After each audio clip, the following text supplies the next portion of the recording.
And what's going on YouTube? Let's just get into it, so waste no more time here. Of course, we're doing another D-gem spending video. I mean, I just got some stuff for some D-gems. Of course, 12,800 power cells and just 500 modules, which is one of the best deals I've ever seen for just 500 D-gems. With that being said, let's just go ahead and upgrade, of course, the Teth, which I do want to go ahead and get the defense up and just keep it on, of course, the fortifier, because I mean, the anti-control is definitely one of the worst to go with. So let's just go ahead and max this out, and I will have some, of course, modules left over. Let's just go ahead and change this back to Brawler, and of course go over to the Mauler, which I do want to go ahead and change to Brawler. Of course, I do have the specialization equipped, but I do want to go ahead and just upgrade it a bit, given that I do have the defense all the way maxed out. So let's just go ahead and switch to Brawler, get this for 150 D-gems, and with that being said, it is quite a successful D-gem spinning video, given that we also have, of course, our power cells to use in squad battles and of course just in game. With that being said, let's just go ahead and utilize these power cells and just look at this clip from, of course, the Teth just annihilating a lobby.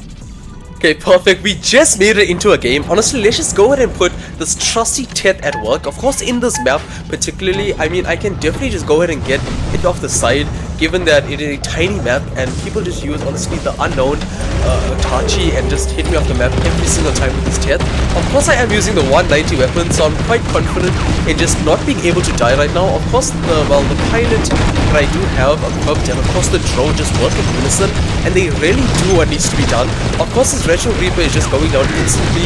Of course, there is a Sam drop, which is not the best, given that it of course makes my ability is pretty much useless. There's a condo, which is definitely going to go down. Just look at the amount of damage I'm doing to this condo in just a couple of shots with this Teth.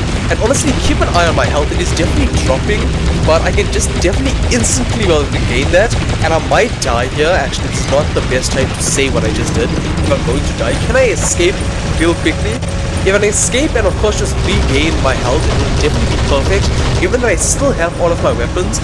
If you do not have any ultimate weapons, of course the arms are just the best to go with, given that ultimate weapons don't really get destroyed, even if your robot is of course on just 1 HP left. So ultimate weapons is of course the go-to, but me not having any ultimate weapons, this is of course the second best option, given that my Teth is definitely already maxed out, but of course the weapons do need some upgrades and also work on.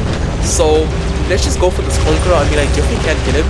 He's definitely not in. He is a Sam drop, which is the worst thing to go against with the Teth. I mean, if there is 3 Sam drops, you pretty much cannot do anything with the Teth. But of course, if it's just 1 or 2, you can definitely just go ahead and take the Sam drop out immediately. I mean, as you can see, just 2 shots and the Sam drop is completely done.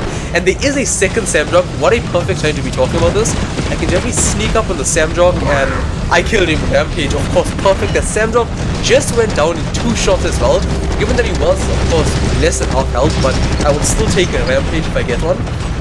Well, my entire team is pushing with me here, so it's actually quite good, and we're definitely going to win this match. I mean, there definitely is going to be a Mars. I just saw someone just kill that Mars, and unfortunately, this guy's in stealth. As soon as he drops on stealth, which I can actually do some damage just now. Do not do so much of damage there, but he is actually going to survive a couple of shots, while he actually has a good amount of defense points, given that I just used my orbital on him, and he's finally dead.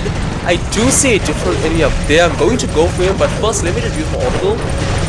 And I'm currently getting shot. Orbital. Is there a sword unit? I believe there is a sword unit, and I believe it is that guy, which we definitely want to go ahead and kill. And it doesn't look like it's a sword unit in fact, because he's going down, and he's instantly dead. I doubt that was a sword unit, but this is looking quite promising. I mean, there's of course another retro, which is just instantly going to go down. I mean, can I steal this kill from my teammate with the Teth? Of course, it is at the perfect angle just to kill retros, even if they are, of course, in stealth. So it is quite overpowered just having the Teth and of course just running around with it, with of course that health and just the amount of damage you can do with it. As you can see, I currently have 900,000 health. Of course, just lost a bit there, but if I use, of course, my ability, I can just go and regain that health instantly. And I believe the maximum health I can get to with this Teth in particular is, of course, 1 million with a 60% damage like bonus, and of course a 60% defense bonus.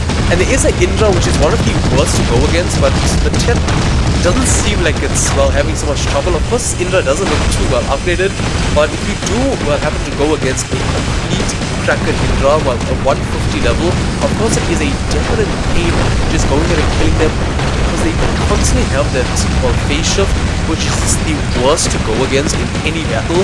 And of course in this case it's team deathmatch, which can really just go ahead and distract my teammates while the other enemies just go ahead and pick up the damage like I'm doing to this guy. Honestly, I am alone, my teammates are just like, of course, focusing their Indra. I am definitely not gonna die to this guy, so there's no point to me just going and shooting him or running away. Of course, let me just get some damage on the Indra. And it just goes to show how much of health this Teth really has. Of course, do not use my orbital. I might use it as soon as the Indra goes up. But if this guy can come out of stealth, I can just go ahead and kill him quickly. I'm just gonna orbital him. Hopefully, I do get that Titan kill. And I can just focus on, well, this Indra, while helping this Luchador. This Indra's actually doing a good job. I just got that Titan Slayer, that is a well-placed orbital. And of course, this Indra is just not going down. Actually, scratch what I said before, this is a quite upgraded Indra given that it's still alive, and my entire team has been chasing it for about 2 minutes of the game, and I did steal that kill from my entire team. So it is pretty much a carry. I mean, 48% defense points. It is definitely worth it getting the Teth and of course just upgrading it with a win to go with that. Of course, the Teth upgrade, the DGMs definitely did contribute to this. So with that being said, guys, honestly, thank you all so much for watching, and I will definitely see you all in the next DGM spinning video. And of course, just keep an eye for the next squad battle because it might have Berserker. Cheers, guys!